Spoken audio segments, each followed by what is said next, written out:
intente apropiarse de Cuba, recogerá el polvo de su suelo, anegado en sangre, si no perece en la lucha. Y con Fidel Castro Ruz exclamamos otra vez: patria o muerte, venceremos. La Asamblea General de la ONU acaba de pedir por 33ª vez consecutiva el fin de uno de los crímenes más longevos de Estados Unidos, el bloqueo económico, comercial y financiero a Cuba impuesto hace 65 años. La resolución presentada por La Habana obtuvo 165 votos a favor, 7 en contra y 12 abstenciones, y me parece necesario enumerarlos a todos para que les conozcamos de cara. Antes de hacerlo, aclarar para quienes todavía no lo tienen claro. El embargo a Cuba contempla no solo un veto para comerciar con ese país, sino también sanciones a todo aquel que se atreva a hacerlo, las famosas sanciones secundarias, una de las armas más mortíferas y sigilosas del siglo. No pueden comprar medicinas porque Estados Unidos sanciona a quien se las vende, no pueden comprar maquinaria, fertilizantes, gasolina, no pueden enviar dinero y quien les lance un salvavidas queda bajo la amenaza de ser castigado. Todo ello complica la logística, la encarece, eleva los riesgos y en última instancia termina generando un descontento interno que en el imaginario mayamero podría finalmente llevar a un cambio de régimen, y así por más de 60 años ya. Aclarado esto, enumeremos a los estados que aprueban que la cosa siga exactamente así, pese al criterio en contra de la abrumadora mayoría de países del planeta. Votos a favor del bloqueo ayer en la ONU, en orden alfabético: Argentina, Hungría, Israel, Macedonia del Norte, Paraguay, Ucrania y Estados Unidos. Luego hay otros 12 estados que se abstuvieron, que no se aclaran sobre si estrangular económica y socialmente a un país a lo largo de 6 décadas está del todo bien o está mal. No saben si darle continuidad o no. Y recordemos que no se trata de un país que esté inmerso en ninguna guerra o que haya atacado a otro estado, ni que esté llevando a cabo un genocidio, ni nada parecido. De hecho, cientos de millones de personas lo eligen como lugar de vacaciones. Ahora, en orden alfabético, los países que no se aclaran son Albania, Bosnia y Herzegovina, Costa Rica, Ecuador, Estonia, Letonia, Lituania, Marruecos, Polonia, Moldavia, República Checa, Rumanía.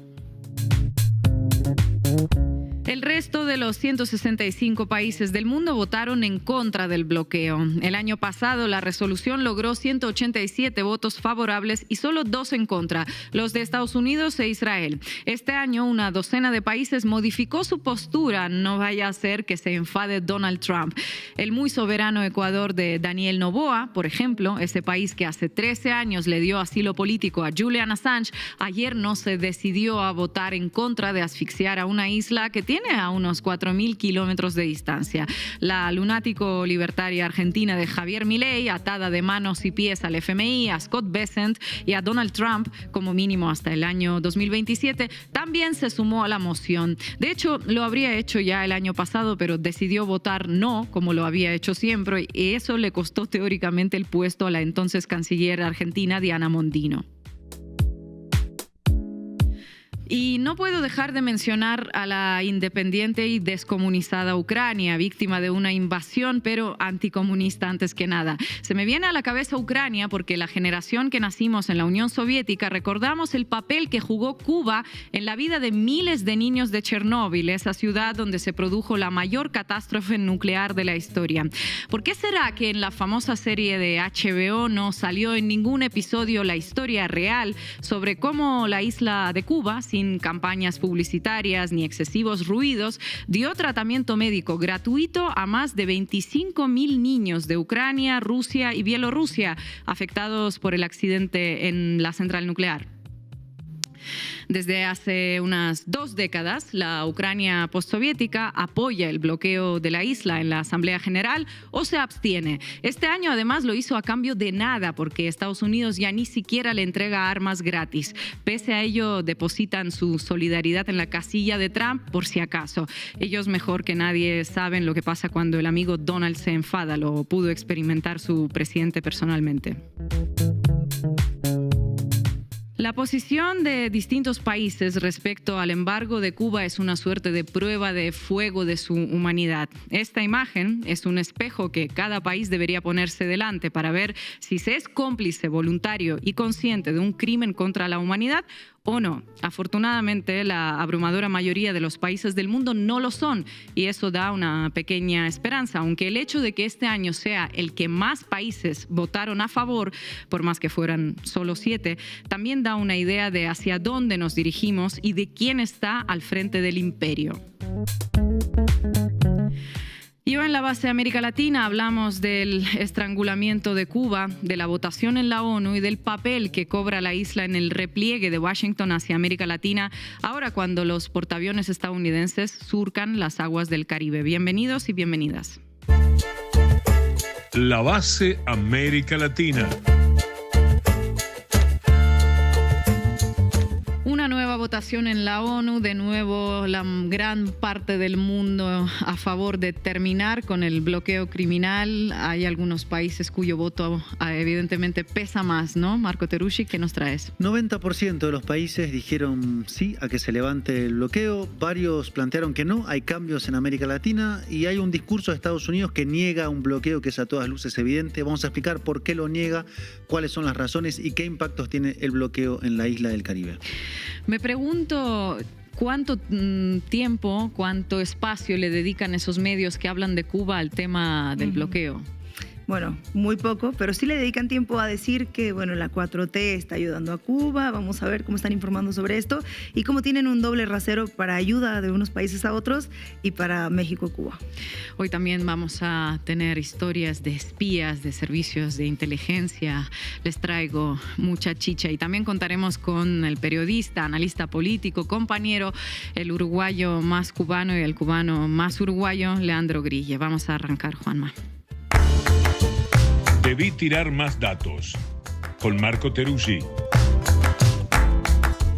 Naciones Unidas volvió a ser un terreno de victoria para la diplomacia cubana este miércoles 29 de octubre al lograr que nuevamente se vote una resolución contra el bloqueo económico que Estados Unidos mantiene sobre la isla desde 1960.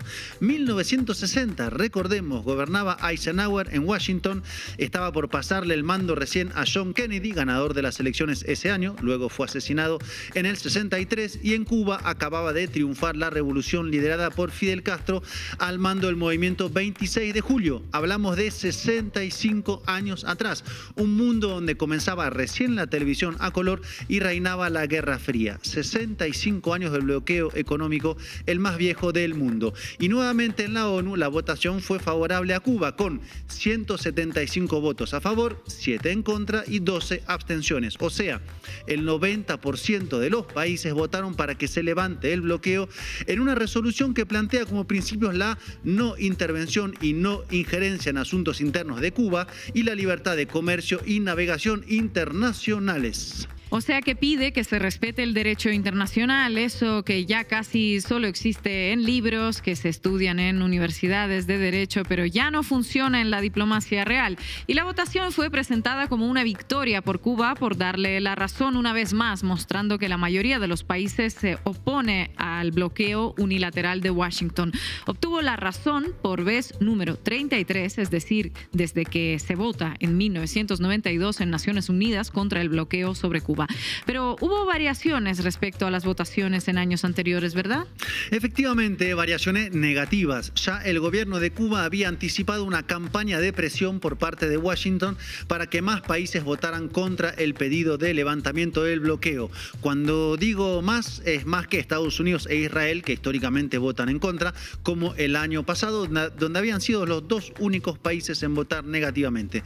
Pero este año lograron sumar a más países y en particular a 4 de América Latina. Con cambios históricos, porque ayer Argentina y Paraguay votaron por primera vez en contra de levantar el bloqueo. Lo hicieron cambiando su posición de más de 30 años. En el caso paraguayo, el canciller Víctor Verdú dijo que era contra el régimen cubano y a favor del pueblo de Cuba. Señor Verdú, ¿no le explicaron que el bloqueo afecta a toda la isla y por ende al pueblo cubano? En cuanto al voto del gobierno argentino, era sencillo anticiparlo. Desde que Milei fue salvado por Donald Trump, de una crisis económica, perdió toda la autonomía en política exterior. Estados Unidos vota en contra y Argentina vota en contra también. Y eso que Milei tampoco buscaba demasiada autonomía de política exterior, digamos, pero con el salvataje de Trump entregó el resto de lo que quedaba. Pero sigamos, además de Argentina y Paraguay en contra, Costa Rica y Ecuador se abstuvieron, cambiando a su vez sus posiciones históricas. Bueno, en el caso de Ecuador tampoco sorprendió en vista de que Noboa está ofreciendo a Estados Unidos instalar una base militar en la isla de las Galápagos. Otro gobierno que se volvió un protectorado de Estados Unidos y le entregó su política exterior. Así está el continente, compañeras. Y vayamos a la Sala de Naciones Unidas para asistir lo que fue el debate. En particular, dos intervenciones que quiero que veamos. En primer lugar, la del embajador de los Estados Unidos ante la ONU, Mike Waltz. Marco Waltz, el que era secretario de Seguridad de Trump y protagonizó el llamado Signal Gate, porque recordemos que el Signal Gate, donde Watts incluyó a un periodista en un grupo de Signal, ahí debatían planes para bombardear Yemen. Bueno, seguridad de Estado en Estados Unidos, ¿no? Ese mismo Waltz, el primer funcionario en ser echado y degradado a embajador ante Naciones Unidas. Digo degradado porque ya pueden imaginarse la importancia que le da Trump a la ONU. Y recuerden eso del Signal Gates. Arranquemos con Mike Waltz. The United States and the Trump administration wants to set the record straight when it comes to this resolution and to correct the fake news, the misinformation, and this false reality the regime seeks to create year after year with this vote. The facts are this is an illegitimate and brutal regime that seeks to cast itself as the victim of aggression while plainly describing itself as, quote, the enemy of the United States. It's located just 90 miles off our shore. It conspires and it collaborates with enemies and adversaries of the United States against our interests. The facts are that this regime supports terrorist organizations around the globe. It is allowing mercenaries to fight in the war in Ukraine. It's propping up the Venezuelan regime, and it aids cartels. The facts are that these cartels that it props up are trafficking people, drugs, and weapons, and is aiding and abetting instability in our hemisphere. They undermine democracies in our hemisphere. I'm very sorry to interrupt, but there's a point of order for...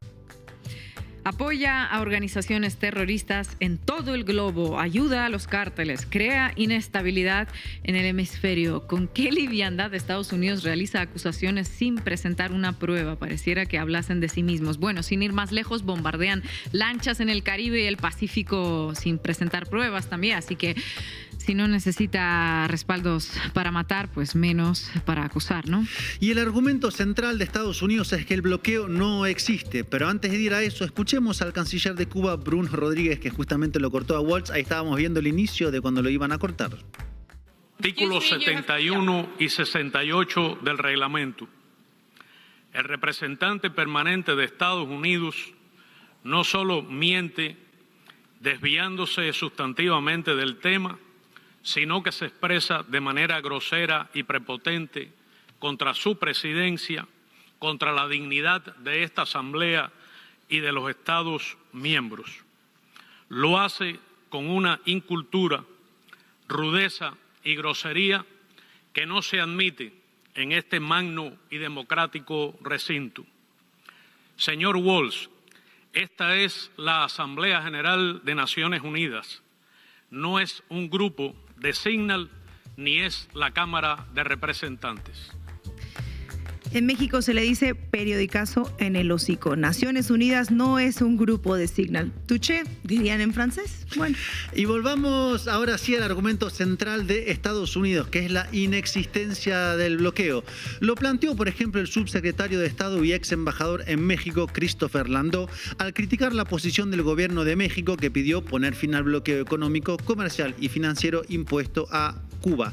Landó, alias Quitavisas, planteó que no existe ningún bloqueo comercial a Cuba. Bueno, si les parece, desmontemos esa mentirilla. Bien, ya habías hablado de 1960 como punto de inicio de las medidas contra la isla. Luego vino 1962, cuando Kennedy impuso el bloqueo a Cuba, prohibiendo el comercio de Estados Unidos con la isla. No lo digo yo, lo dice la historia, las investigaciones, las declaraciones oficiales, algo que no se puede negar o borrar con un plumazo, aunque lo intente hacer Trump Trump o Walz o Rubio o quien sea. Pongamos otra fecha clave, 1992, cuando el presidente George Bush, que vemos en pantalla junto a Fidel, firmó la ley de democracia cubana que endureció el bloqueo. Qué manera de degradar la palabra democracia, dicho sea de paso. La nueva ley prohibió que los buques que hayan intercambiado mercancías con Cuba en los 180 días anteriores atraquen en puertos estadounidenses y prohibió a las filiales extranjeras de empresas estadounidenses comerciar con Cuba. Y lo central, hizo extraterritorial el bloqueo, o sea, afectando a terceros países que comercien con Cuba. Y ese año, el 92, comenzó justamente la votación en Naciones Unidas oponiéndose al bloqueo. Y recordemos, 92 había caído la Unión Soviética el año anterior, aunque su interior sí había colapsado desde un poco antes. Y Cuba se quedaba sin toda su arquitectura de inserción internacional. Y ahí fue que Estados Unidos intentó provocar el colapso, vio la oportunidad y apretó a fondo. Y para eso vino también la ley Helms-Burton, firmada por Bill Clinton, que vemos en pantalla, rodeado del lobby mayamero, del cual proviene justamente el secretario de Estado, Marco Rubio. Esa ley, en su artículo 3, permite a ciudadanos estadounidenses demandar a personas o a empresas que comercien con propiedades que fueron adueñadas por la revolución. Y las medidas siguieron una tras otra para conformar un entramado legal para intentar asfixiar económicamente a Cuba. Entramado que tiene un punto central en la incorporación de Cuba en la lista de países patrocinadores del terrorismo. Una inclusión que comenzó en 1982. Cuba fue sacado de la lista en el 2015 cuando estaba Barack Obama y se daba un proceso más o menos de deshielo. Luego Cuba fue reincorporada en el 2021 cuando llegó Donald Trump y después dejó la Casa Blanca y en enero llegó Joe Biden, retiró a Cuba de la lista una semana antes de dejar la presidencia. Después Trump volvió a incluir a Cuba como un país patrocinador del terrorismo. Y estar en esa lista significa quedar excluido del sistema financiero internacional dominado por Estados Unidos, desde las transacciones hasta los créditos. Y claro, que muy pocos países se atrevan a comerciar con Cuba o a invertir en la isla. Básicamente la lista busca convertir a un país en un estado paria internacional. Entonces, claro, con este pequeño raconto puede verse como el argumento de que no existe tal bloqueo contra Cuba, que es lo que dice Estados Unidos, es una mentira de pe a pa. Y a eso se pueden agregar las medidas que tomó Trump desde que volvió a la presidencia, además de reincorporar a Cuba en la lista de países patrocinadores del terrorismo. Como decía Estefanía, la Casa Blanca emitió en junio un memorando, junio de este año, para fortalecer el bloqueo, prohibiendo las transacciones financieras directas o indirectas con entidades controladas por las fuerzas militares cubanas o la prohibición legal del turismo estadounidense en Cuba. Entonces, ¿por qué si Estados Unidos toma todas estas medidas de bloqueo, niega a su vez que haya un bloqueo? Porque por una cuestión de ética no es. Si fuera por ética, tomemos el simple parámetro de que Washington está bombardeando lanchas semanalmente de forma extrajudicial y de hecho se jacta de esos crímenes en comunicados oficiales. Lo niega porque se trata de una disputa narrativa ideológica. El objetivo de Estados Unidos no es solo que Cuba se hunda y haya un cambio de régimen, sino convencer que la culpa de la crisis económica de la isla es responsabilidad del modelo cubano. Lo dijo, de hecho, el ya famoso Walz en este programa en la ONU. So I would suggest that our member states stop appeasing the regime with their votes and instead use this vote to send the world a message. I would encourage you to send the regime in Havana a message and send the Cuban people a message. Stop using this vote to blame them and blame all of its economic problems on the United States. No government in history has ever made a communist economy work. Even fellow socialist and communist states are urging Cuba to open its economy to its own people, allow its people to thrive. And the only thing equal about communism and socialism is that everyone is equally miserable and poor. ¿Han escuchado sobre China? Entonces, en esta cruzada por el sentido común, Washington repite que los males de la economía cubana son producto de un modelo económico y que no existe tal bloqueo. Entonces, tira la piedra y esconde la mano o niega las consecuencias de la piedra, del bloqueo y la persecución económica que lleva 65 años sobre Cuba. Y el bloqueo tiene impactos muy concretos. Por ejemplo, entre marzo del 24 y febrero del 25, 40 bancos extranjeros se negaron a realizar operaciones con entidades bancarias cubanas con 140 operaciones involucradas. El bloqueo produce a su vez cuellos de botella, por ejemplo en materia de salud, donde existen 364 fármacos en falta por trabas de pago, proveedores que se niegan a operar con Cuba y prohibiciones tecnológicas que bloquean equipos o insumos. A eso puede agregarse que estas negativas bancarias forzaron a dejar de importar 337.000 toneladas de maíz o 120.000 toneladas de soya. Y claro, con este bloqueo las compras que logran hacerse tienen muchas veces sobrecostos. Y ante una emergencia como la del huracán Melissa, que está golpeando el Caribe, Cuba no tiene acceso a créditos internacionales y Estados Unidos ya se encargó de decir que quedará la isla excluida de la ayuda que sí llegará a Jamaica, Haití, República Dominicana y Bahamas. Entonces, sostener A, que el bloqueo no existe es falso y B, que no afecta a la población es igualmente falso. Cuba denuncia que se trata de un castigo colectivo sobre toda la población de la isla. De hecho, existe una pregunta lógica. ¿Cómo habría sido y cómo sería la economía cubana sin el bloqueo? Difícil saberlo con precisión. La historia contrafáctica siempre es un ejercicio complejo y borroso. Pero quien hizo una reflexión al respecto del bloqueo esta semana fue el artista cantor Silvio Rodríguez en una entrevista en el marco de su gira por el continente, donde se refiere a otras cosas al impacto del bloqueo y dijo: Cuba es un país que ha sido más que bloqueado, yo te diría torturado, ha estado sometido a una tortura muy consciente, intencionalmente perversa por un imperio en decadencia pero extraordinariamente poderoso. Y se trata de un bloqueo difícil de revertir porque Cuba no tiene petróleo para negociar como Venezuela o tierras raras como Brasil. Entonces el costo para Estados Unidos de manera permanente del bloqueo es bajo. Y finalmente puede hacerse otra pregunta, más de tipo analítica. ¿Cómo se dosifican las responsabilidades por la situación económica de la isla, ya sabiendo cómo es el bloqueo de Cuba? Porque claro, ¿cuánto de la situación se debe al bloqueo? Mucha, pero ¿cuánto también a errores propios o cuánto a ineficiencias? Una pregunta que no es solo de análisis, sino que también atraviesa a la sociedad cubana, que es finalmente lo más importante. ¿Cuántos dentro de Cuba piensan que la crisis que vive la isla es culpa del bloqueo? ¿Cuántos se la atribuyen al sistema político-económico? ¿O cuántos a quienes manejan responsabilidades en el sistema? Esa es una de las grandes preguntas y de las disputas por el sentido de lo que pasa. En cuanto a Estados Unidos, en el caso del bloqueo contra Cuba, seguirá aplicando aquella máxima de que el mejor truco del diablo fue hacer creer que no existía. Gracias, compañero. México condena de manera categórica el bloqueo económico, comercial y financiero impuesto desde hace más de 6 décadas contra Cuba, por ser contrario al derecho internacional y ajeno a los valores sobre los que se basa la convivencia pacífica entre los pueblos de las Américas y el Caribe. México considera que la restricción de exportaciones, la eliminación de determinados beneficios comerciales, el entorpecimiento de la entrega de asistencia humanitaria y los obstáculos para la obtención de créditos en instituciones financieras internacionales son todas medidas injustificables e injustas que deben ser suspendidas. México del lado de los derechos humanos, como siempre. ¿De qué lado están los medios?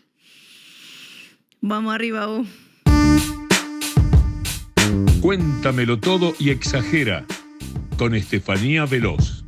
¿Sabían ustedes que la votación en la Asamblea General de las Naciones Unidas sobre la resolución que pide el fin del bloqueo económico, comercial y financiero de Estados Unidos contra Cuba se celebra anualmente y por lo general tiene lugar a finales de octubre o principios de noviembre? Claro, compañera. Es que tú lo sabes todo porque te pregunto. ¿Y sabes qué hacen los medios mexicanos alrededor de esta fecha? No, pero cuéntanoslo todo y exagera. Bueno, no exageres en realidad. Mejor no exagero, que lo hagan ellos.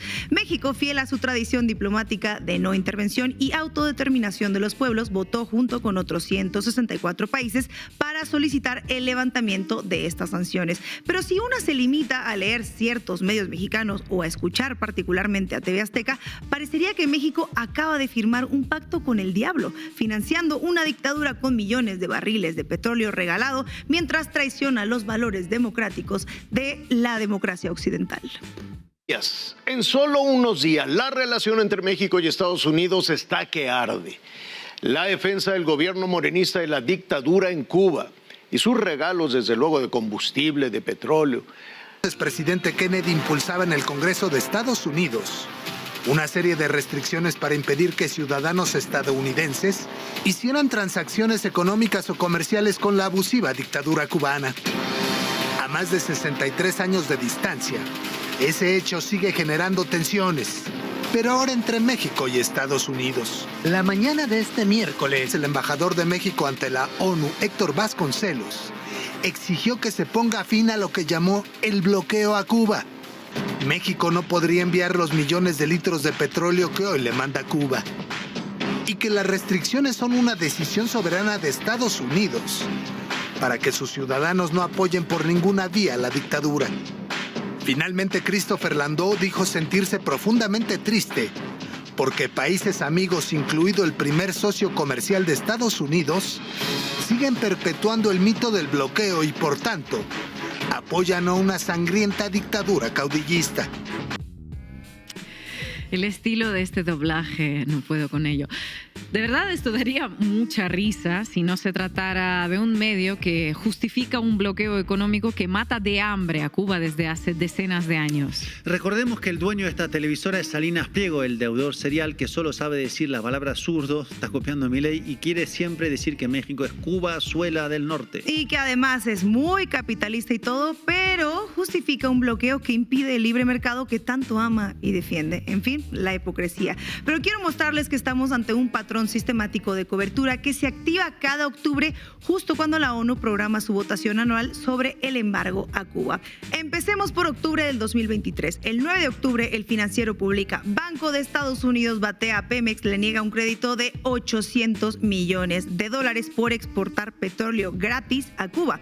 El titular usa el término gratis y reproduce las críticas de la congresista estadounidense María Elvira Salazar, que dice: las donaciones de petróleo de México a Cuba alimentan su aparato represivo. En octubre del 2024, un año después, el patrón se repite. El Financiero publica: Sheinbaum manda $31 millones en barril de diésel y petróleo a Cuba en tan solo una semana. El 14 de octubre de este año, o sea, el 2025, el Financiero publica: México regala más combustible a Cuba. ¿Qué sabemos de los envíos de gasolina del bienestar a la isla? La entradilla dice: México ha enviado a Cuba más de $60,000 millones en combustibles subsidiados, una cifra que iguala el presupuesto a la Secretaría de Seguridad y Protección Ciudadana para el 2026. Y para que la audiencia se indigne más todavía, publica: México le dispara petróleo a Cuba. Pemex exportó $500 millones en barriles en el 2024, citando una nota del 2024 en el 2025.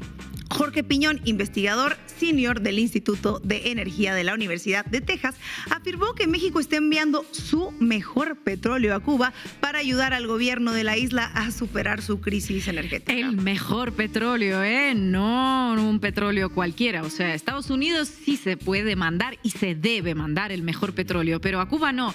Si se le va a dar, pues que sea el peorcito, ese que sobra. Pero aquí está el problema, Ina, porque México sí envió petróleo a Cuba por una crisis energética, pero también ha vendido petróleo a Cuba. Si lees las declaraciones oficiales de Pemex, de AMLO o de Sheinbaum, todos confirman que son ventas comerciales, no regalos, y Pemex específicamente declaró que no hay ningún donativo y que México envió más de $4,000 millones de barriles a la isla, pero bueno, que se compruebe. Entonces, ¿por qué la insistencia en la palabra regalo? Vamos a ver la historia del petróleo supuestamente regalado a Cuba. TV Azteca publicó el 18 de agosto del 2025, 2 meses antes del voto en la ONU, un reportaje. El envío de combustible a Cuba lo que busca es apoyar un régimen que asesina, empobrece y viola los derechos más elementales de su pueblo. En los últimos 2 años de la administración de López Obrador se había enviado el equivalente a $1,000 millones en combustible. La fuente principal de esta narrativa es una investigación de Mexicanos contra la Corrupción y la Impunidad, organización de la que es dueña Claudio X González, el amigo de los corruptos de México. La investigación revela que entre mayo y agosto del 2025 México envió combustible a Cuba por un valor de $3,000 millones, triplicando los montos de los años anteriores. Vamos a explicar esto. Pemex, la petrolera estatal mexicana, creó en febrero del 22 una subsidiaria llamada Gasolinas Bienestar SADCB, específicamente para manejar las operaciones con Cuba. Todas las transacciones se realizan como ventas comerciales denominadas en pesos mexicanos, a lo que Pemex describe como tasas de mercado prevalecientes. El importador cubano es Correidán S.A., una empresa estatal que comparte edificio con Cupet, la petrolera nacional de Cuba. Según los estados financieros de Gasolinas Bienestar, en su primer año de operación, 2023, la empresa reportó ventas por 6,288 millones de pesos, con costos casi idénticos a los ingresos, resultando en ganancias netas. Entonces, ¿son ventas o son regalos? Técnicamente son ventas, pero económicamente podrían ser transferencias subsidiadas. Un medio responsable explicaría esta complejidad, que sí, son ventas comerciales formales. Se podría cuestionar legítimamente la deuda de Pemex, pero en lugar de presentar esta complejidad, TV Azteca, El Financiero titulan: México regala petróleo a la dictadura. Es más fácil de digerir, genera más indignación todavía y sirve mejor a sus propósitos políticos. Pero imagino que estos mismos medios pues no hacen comparaciones equivalentes cuando cubren los rescates a Argentina, ¿no? No preguntan qué podría hacer Estados Unidos con 20,000 millones en educación o salud. Bueno, algunos demócratas lo han preguntado internamente. ¿Por qué el FMI presta a un país que ha defaulteado 22 veces? Nos gustan los récords. El marco de costo de oportunidad se aplica selectivamente solo a la ayuda de gobiernos de izquierda. Estados Unidos puede rescatar a Argentina y México no puede enviar, cuando lo ha hecho, ayuda humanitaria a Cuba o venderle petróleo. No, porque a esto El Financiero, en el caso de Argentina, le llama rescate a Argentina y de Milei, o también le dice oxígeno, no regalo, ¿no? Los mismos medios que critican duramente a México por enviar petróleo a Cuba son los mismos que cubren neutralmente los rescates multimillonarios a Argentina. La variable que explica la diferencia no es la proximidad geográfica, ni la magnitud de la ayuda, ni el impacto en México. Es la orientación ideológica del gobierno que es receptor de esta ayuda. Queda expuesta la intención de vincular a la Cuarta T a los gobiernos zurdos, diría Salinas Pliego, aunque tenga que recurrir a técnicas de manipulación del lenguaje para moldearlo a su gusto. Y eso lo notamos en el lenguaje también, pues en distintos medios, en el caso de la disputa ideológica que se libra con una sola palabra. Una palabra puede cambiar tantas cosas. Pues imaginen que un vecino cierra con candados todas las entradas a la casa de otro, impide que reciba deliveries, amenaza a quien le hable. ¿Dirían que está restringiendo el comercio o que lo está bloqueando? La palabra que elijan define si es una política comercial o un acto de agresión. Sí, Infobae de Argentina publica: la ONU condenó el embargo de Estados Unidos contra la dictadura cubana. Todo el marco discursivo de Estados Unidos. No solo usa embargo, que ya es tomar una postura de que el bloqueo no existe, como nos contaba Marco, sino que añade dictadura cubana. Ya no es Cuba, es la dictadura. Si una dictadura existe, entonces el embargo está justificado, ¿no? Además, a ver, si informas sobre una votación en la ONU, tendrías que poner el nombre del país que es sujeto de votación, como lo nombra la ONU, que en este caso es Cuba. Si la nota no es así, lo demás es opinión y debería estar en la sección de opinión o de análisis político. La nación de Argentina también eligió un bando. La Argentina votó en la ONU en contra de levantar el embargo a Cuba. Históricamente, incluso La Nación, un diario conservador, usaba bloqueo cuando hablaba de Cuba. Era parte del consenso latinoamericano. Y que ahora use la palabra embargo muestra que Argentina bajo Milei no solo cambió su voto, sino también el vocabulario. ¿Por qué será, Marco Teruggi? Bueno, me imagino que solo los medios de izquierda usan la palabra bloqueo. Qué zurda que suena la palabra bloqueo. Vamos a ver, El Universal de México, que no es un medio marxista-leninista que digamos, titula diferente: ONU aprueba resolución que reclama el fin del bloqueo a Cuba. Bloqueo, no embargo. Claro, porque México históricamente ha mantenido relaciones con Cuba, incluso cuando el resto de América Latina la rompió durante la Guerra Fría. ¿Por qué comparamos esto? Porque las palabras importan. Un embargo es una restricción comercial de un país que impone a otro. Suena legal, administrativo o incluso reversible. Un bloqueo tiene connotaciones militares, implica cero cerco implica aislamiento forzado y en derecho internacional un bloqueo puede ser considerado un acto de guerra. No es casualidad que Estados Unidos insista en embargo. Si es un embargo, es política comercial soberana. Si es un bloqueo, podría ser ilegal bajo el derecho internacional. Cuba dice perder 7.5 mil millones de dólares anuales por estas sanciones. Son 20 millones de dólares por día, una suma muy importante. Y mientras debatimos si es embargo o si es bloqueo, Cuba denuncia perder más de $500,000 por hora. Los medios que dicen embargo están adoptando el lenguaje del Departamento de Estado, están legitimando las sanciones, y los que dicen bloqueo, bueno, están adaptando por lo menos el lenguaje de La Habana o de Cuba, pero sobre todo de la mayoría de los países. Están sugiriendo que las sanciones son algo más grave, más cercano a un acto de guerra. La próxima vez que lean sobre Cuba, fíjense si dice embargo o dice bloqueo, porque esa simple palabra les dirá más sobre quién escribe que las 1000 palabras del análisis, y les dirá de qué lado de la historia eligieron estar. Les dirá si cree que 165 países están equivocados. Los medios tienen derecho a tener líneas editoriales y orientaciones ideológicas, como no. El problema es que esas orientaciones no se declaran abiertamente, sino que se disfrazan de cobertura noticiosa, imparcial, objetiva, siempre con sus clásicos dobles raseros. Gracias, compañera. Si Kafka estuviera vivo, habría escrito una novela sobre el bloqueo cubano, que es kafkiano. Realmente las restricciones, que no pueden importar alimentos, que no pueden importar materias primas para producir vacunas o medicamentos, que no pueden utilizar tarjetas de crédito, que no tienen luz porque no pueden importar combustible. Lo que se está produciendo en Cuba es un genocidio como el de Gaza, un poco más lento porque tiene más posibilidades de defenderse, porque no los están bombardeando físicamente como en Gaza. Pero realmente ahí lo que hay es una operación de exterminio. A buena entendedora, con Ina Afinogénova. Les traigo una historia de servicios de inteligencia, espionaje, intrigas y agentes dobles. Los protagonistas no se parecen en nada a James Bond, el agente 007. No portan armas, no son capaces de hacer piruetas inverosímiles, tampoco manejan carros deportivos que van a altísima velocidad por calles estrechas y zigzagueantes.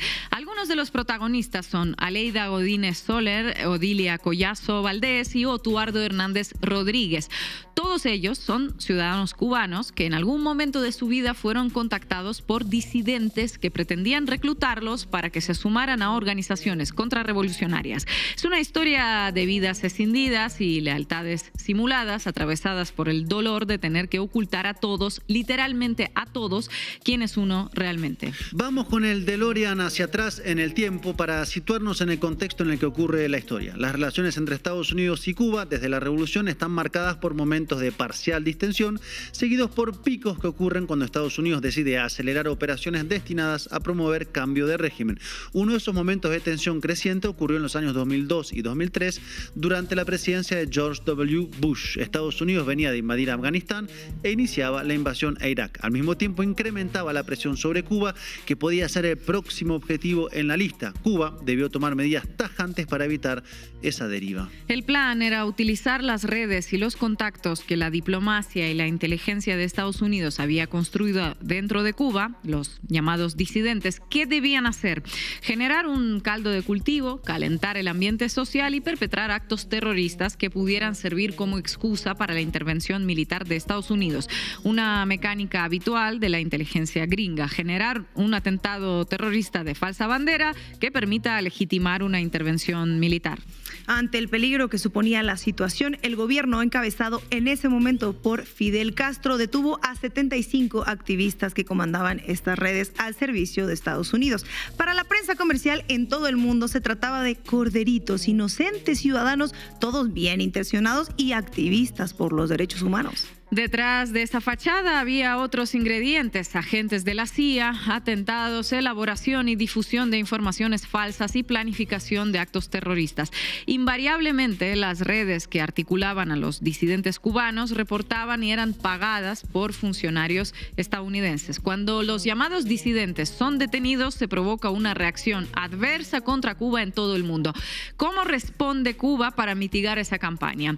10 agentes de la inteligencia cubana que estaban infiltrados en las redes de los disidentes fueron retirados de las operaciones y se develó su verdadera identidad. Los 10 agentes testificaron en los juicios contra los disidentes y también dieron su testimonio a 2 periodistas de gran trayectoria en la isla, Rosa Miriam Elizalde y Luis Báez. De esos testimonios surge el libro de entrevistas titulado Los disidentes, en el que los protagonistas cuentan en primera persona la historia de sus vidas. En todos los casos son similares: un periodista, un médico, una empleada administrativa, alguien común y corriente como cualquiera de nosotros que nunca estuvo implicado con agencias de inteligencia, es contactado por un vecino, un amigo, un compañero de trabajo que pretende sumarlo a las organizaciones contrarrevolucionarias que actúan en Cuba. Esta persona, fiel a la revolución, se dirige a los órganos de seguridad del Estado e informa sobre la situación. En todos los casos mencionados en el libro, la inteligencia cubana le propone a estas personas que se sumen a las organizaciones disidentes y que actúen como agentes infiltrados para reportar las actividades de estos grupos que son instrumentalizados para promover un cambio de régimen. El libro se publicó en 2003 y se lo recomiendo mucho, pero vamos a centrarnos en una de las historias más significativas, la de Aleida Godínez Soler. En su casa fue creada la Confederación de Trabajadores Independientes. ¿De qué se trataba? Una cáscara vacía que simulaba ser una central sindical. De eso trabajaban los disidentes. Paso 1. Crean organizaciones que están integradas por miembros que se pueden contar con los dedos de una sola mano. Paso 2. Esa organización genera un informe con datos inventados o inexactos acerca de las malas condiciones laborales en Cuba. Paso número 3. Ese informe es retomado por los medios comerciales en Estados Unidos, Europa y América Latina y empiezan a circular ríos de tinta con notas denostando a la revolución cubana. Esa es la calidad de información que nos ha estado llegando en esas denuncias que regularmente se hacen sobre Cuba. En el caso de Aleida, poco tiempo después de convertirse simuladamente en contrarrevolucionaria, salía al aire por Radio Martí, una emisora que transmite desde Miami, de la que nos habló en alguna ocasión Estefanía. En sus intervenciones difundía noticias falsas que no eran chequeadas por la emisora. Si no estaba trabajando, ¿de qué vivía usted?, le preguntan los periodistas a Aleida en la entrevista que mencionaba Ina. Vivía de esto, por supuesto, del negocio de la disidencia, el negocio de la disidencia. Siguiendo la misma mecánica, luego de crear la cáscara de una central sindical, Aleida creó el Partido Cubano Demócrata Cristiano. En el momento de su fundación tenía 4 integrantes. Cuenta Aleida que el acta de constitución de ese famoso partidito establecía como primera acción el allanamiento de la embajada argentina. Los 4 que habíamos fundado el partido íbamos a entrar en la embajada con pases de unos funcionarios y una vez dentro diríamos que no nos íbamos a ir salvo con asilo político. El objetivo era armar un escándalo. Estados Unidos no cuenta con embajada en Cuba, sino con una oficina conocida como sección de intereses. Por esa oficina desfila toda la dirigencia contrarrevolucionaria. A través de ella reciben financiamiento, ya sean algunos dólares o bien equipos como computadoras, grabadoras y cámaras fotográficas. Los diplomáticos de la sección de intereses le pidieron alguna información específica, preguntan los periodistas a Aleida. El tema del petróleo siempre fue un requerimiento informativo, siempre estaban interesados por los pozos de petróleo y por el turismo que ya empezaba a despuntar como la industria que nos estaba sacando de la crisis económica, contestó. En otro momento le pidieron que escriba sobre trabajo infantil. Dice Aleida: tuvimos que hacer una investigación acerca de los preuniversitarios en el campo, las edades, cantidad de estudiantes por aula y por escuela, actividades agrícolas que desempeñaban, salarios supuestos que debían haber ganado. Con todo eso hicimos un trabajo estadístico para publicarlo con el fin de calumniar el sistema de estudio y trabajo y presentarlo como si fuera una modalidad de trabajo infantil. Otra dirigente que también ocupó un lugar preeminente entre la dirigencia contrarrevolucionaria fue Odilia Colasso. En la entrevista con Rosamiria Melizalde y Luis Báez, Odilia cuenta las instrucciones que recibía por parte de los funcionarios estadounidenses. Me decían que necesitaban encuestas. Hicimos una acerca de quienes estaban a favor del embargo, los que no y los que se abstenían. Creamos un equipo, nos sentamos en una mesa, tomamos un mapa de La Habana y empezamos a hacer las encuestas sin salir de mi casa. Inventamos toda la información de una punta a la otra, declaró. Odilia también tuvo trato con uno de los disidentes más afamados, mimado por los medios occidentales, Oswaldo Payá. Payá simulaba tener un pasar modesto, pero en este juego de simulaciones nada es lo que parece. Miren, dice Odilia, para que tengan una idea, en la sala donde recibe a los diplomáticos, a los corresponsales y a los visitantes extranjeros, tiene muebles viejos y un televisor ruso. Parece un teatro. Sin embargo, en el resto de la casa tiene todos los equipos modernos que se pueden imaginar en una vivienda muy confortable. Televisión a color, video, equipo profesional de música, computadora, etc.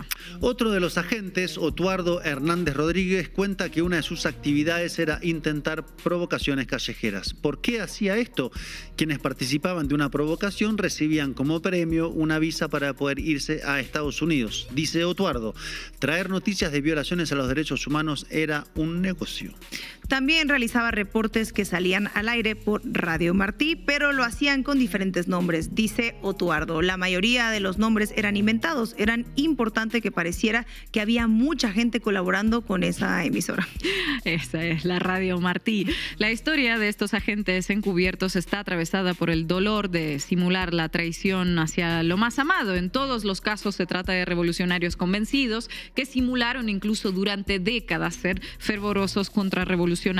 Su fidelidad, su amor por la revolución cubana fue tan firme, tan incondicional, que fueron capaces de cambiar de piel y de vivir una vida que no era la suya en pos de defender el proceso. Muchos de ellos padecieron en silencio el desprecio de sus seres más queridos, que eran también partidarios de la revolución y que no entendían qué le había pasado a ese hijo, a esa esposa, a ese amigo que se había dado vuelta. ¿Cómo veía su familia el vínculo con los disidentes?, le preguntan a Otuardo. Y responde, mi mamá, mi papá y mis hermanos son revolucionarios a morir. Tenía también graves problemas con mi esposa. Ella es militante del Partido Comunista de Cuba. No me permitieron decirle nada. Estuvimos más de un año separados. ¿Qué dijo su mamá ahora que se enteró de la verdad? Fueron 2 oficiales a buscarla. Se subió al carro y empezó a decir que muchas veces me había dicho que me iban a coger preso y que me lo tenía bien merecido. Los oficiales que la fueron a buscar prefirieron no decirle nada en ese momento. Llegaron con ella a la casa donde yo estaba y uno le dijo, señora, su hijo no es un traidor a la patria, sino un combatiente de la seguridad del Estado. Todo el mundo lloró con lo que vino después. Esto es solo un libro, pero los testimonios valen la pena para entender cómo es este modus operandi a la hora de construir informes y noticias de medios como Radio Martí. Gracias, compañeros. Que nuestra posición y postura sobre este tema no ha cambiado y no va a cambiar. Y lo que tienen que cambiar aquí, es el gobierno de Cuba. Hay que haber un cambio de gobierno en Cuba. Ese es el cambio que tiene que haber, no en la política de los Estados Unidos. Es más, que si la política de los Estados Unidos va a cambiar, tiene que ser aún más firme de lo que es ahora en términos de su relación con Cuba y con el resto.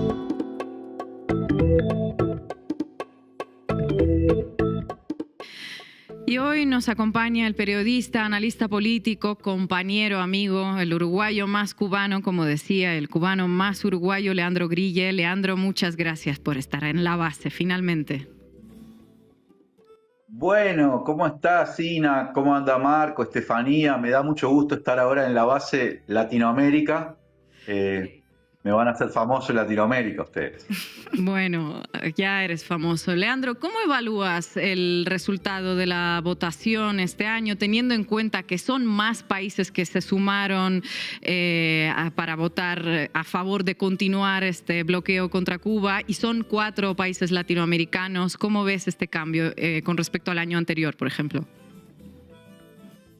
Bueno, eso es cierto. Primero, señalemos que es la 33ª votación consecutiva, 165 países en esta oportunidad, los que plantean que hay que levantar ese bloqueo. ¿Sí? La necesidad de poner fin al bloqueo económico, así se llama la resolución, no se llama sanciones, embargos, no es con eufemismos, es necesidad de poner fin al bloqueo económico, comercial y financiero impuesto por los Estados Unidos sobre Cuba.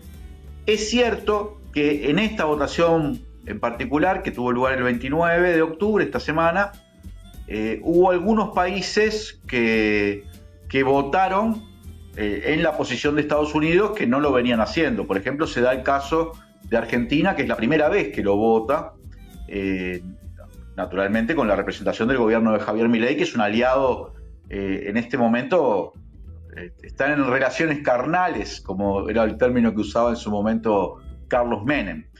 Entonces se da que hay un conjunto de países, 7, que votan junto con los Estados Unidos. Siempre tenemos el precedente de que Israel votaba con los Estados Unidos y a veces alguna colonia o casi colonia estadounidense, una isla de por ahí, votaba con Estados Unidos, pero ahora tenemos otros países. Está bueno analizar, Ina, Marco, Estefanía, qué países son, porque a veces que alguno no te acompañe es como un galón, ¿no? Es como un reconocimiento. Con Estados Unidos vota Israel, que en este momento está prácticamente acusado por la comunidad mundial de genocidio al pueblo palestino, y tiene un fundamento, además de ser un aliado fundamental de Estados Unidos. La posición cubana con respecto a Palestina es muy antigua. El otro día estaba viendo un discurso de Fidel del año 79, o sea, del mismo año en que nací yo, hace 46 años, que es como si estuviese hablando ayer de lo que está pasando en la Franja de Gaza. El otro país, Ucrania prácticamente es un protectorado, ahora depende de que Estados Unidos le esté enviando material bélico permanentemente para sostener esa guerra que tiene contra Rusia. La OTAN, una especie de guerra proxy. Duele igual en Cuba, porque Cuba, recuerda que fue Cuba la que dio tratamiento y atención a los niños de Chernobyl, a los niños afectados, ucranianos, afectados por aquel desastre nuclear. Miles de niños pasaron por Cuba, fueron atendidos ahí, en Tarará. Entonces duele a los cubanos especialmente esa actitud de Zelensky, pero es claro que es una actitud de Zelensky. Argentina, que en el último mes y medio debió recurrir a los Estados Unidos en $40.000 millones para sostener la moneda para que Milei llegara en un mejor contexto electoral, que se ha declarado prácticamente, bueno, le dice a Trump que es su presidente, ¿no? Es prácticamente un planteo de vasallaje o colonial. Paraguay, el gobierno de Paraguay, Santiago Peña, que es un gobierno que, recuerden que Estados Unidos tenía a Cartés en la lista de narcos, ¿no? Es un gobierno muy afectado por el narcotráfico, está en una alianza también muy intensa con los Estados Unidos y no nos sorprende, y el gobierno de Daniel Noboa. Leandro, gracias por estar en la base de América Latina. ¿Cómo ves el lugar que le otorga Estados Unidos en su estrategia a Cuba, teniendo en cuenta que está Marco Rubio al frente de la política exterior? ¿Le ves un lugar preponderante, un lugar de importancia en este repliegue además que está haciendo Estados Unidos en América Latina? Bueno, es claro que Marco Rubio, y hay una parte como de ese elenco director de la política exterior y de la ultraderecha estadounidense que tiene ascendencia cubana y tiene en ese sentido también un propósito hasta personal. Sin embargo, siempre Cuba ha tenido una importancia desde el punto de vista político, ideológico, simbólico. No es por su carácter de reserva petrolera, como puede ser en el caso de Venezuela, u otros intereses geoestratégicos, sino porque la necesidad de que fracase ese proceso revolucionario, que ningún otro pueblo en América Latina ni en el mundo lo tome como ejemplo, sostiene una política de agresión que es cada vez peor y que cada vez tiene menos fundamentos. Entonces me parece bien importante señalar alguna cosita. Hablábamos del bloqueo, que todos sabemos que tiene un efecto económico que es devastador sobre la economía cubana, es la causa principal de todos los problemas económicos que tiene Cuba, pero muy principal, indudablemente. Pero veamos esta otra decisión que tomó en el año 2021 Donald Trump que fue introducir a Cuba nuevamente en la lista de estados patrocinadores del terrorismo. Y los argumentos que utilizó Donald Trump para sostenerlo a Cuba, después Biden lo sacó el 14 de enero de este año antes de irse, pero Trump la reinsertó en esa lista en el 20 de enero de este mismo año. Los argumentos eran que era un refugio de dirigentes colombianos, del ELN, de la FARC, cuando en realidad Cuba era un país garante de las negociaciones de paz. La propia Colombia ha pedido que saquen a Cuba de esa lista porque están usando el hecho de que es garante de las negociaciones de paz para ponerla en la lista. Y lo otro, el caso de Assata Shakur, que estuvo en Cuba refugiada hasta su muerte hace unos días, como ustedes saben, una militante por los derechos civiles que Cuba nunca entregó. Ahora, estar en esa lista de países patrocinadores del terrorismo tiene un efecto de 5.000, 7.000 millones de dólares por año.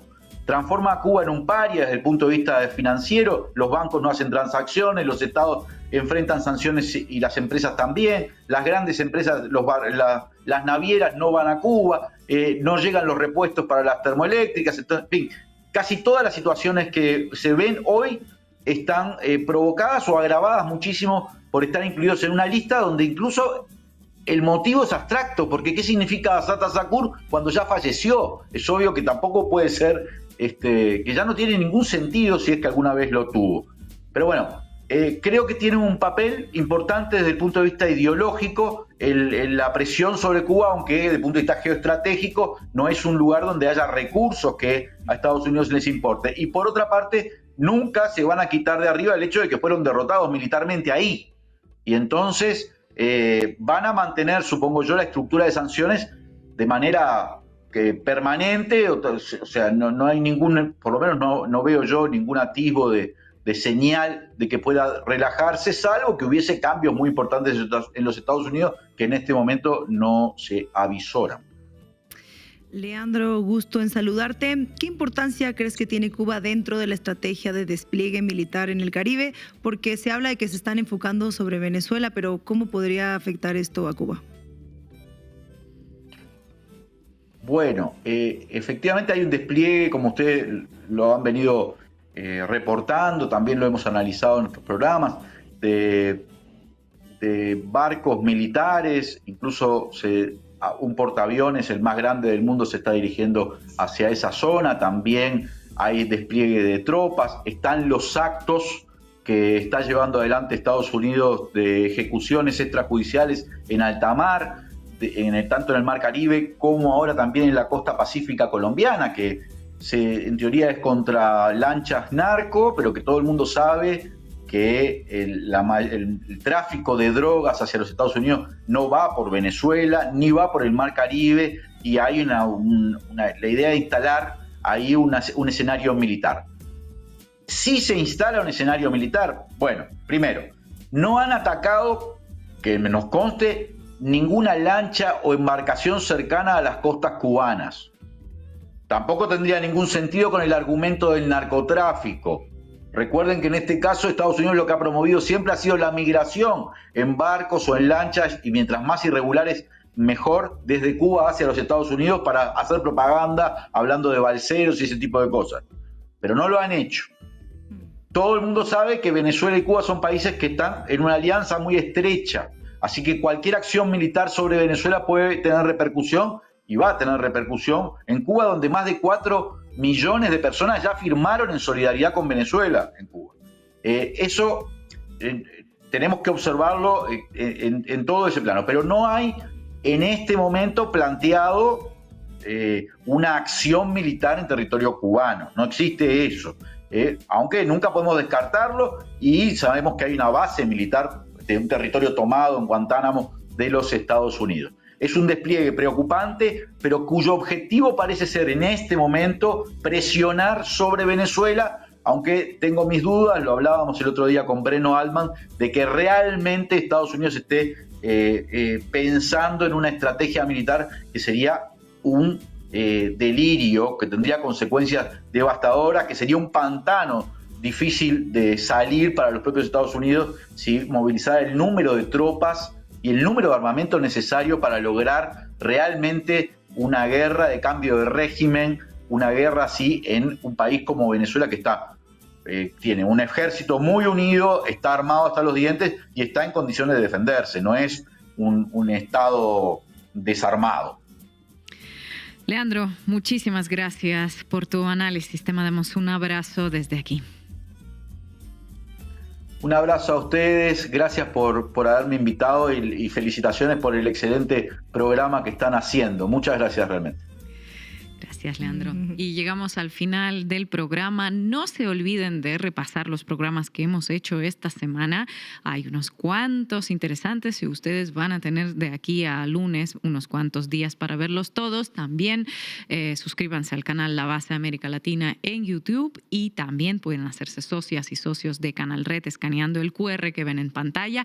Y si nos quieren escuchar, aquí tienen otro QR que les va a llevar directamente a nuestra lista de reproducción en Spotify y nos vamos a ver aquí el lunes.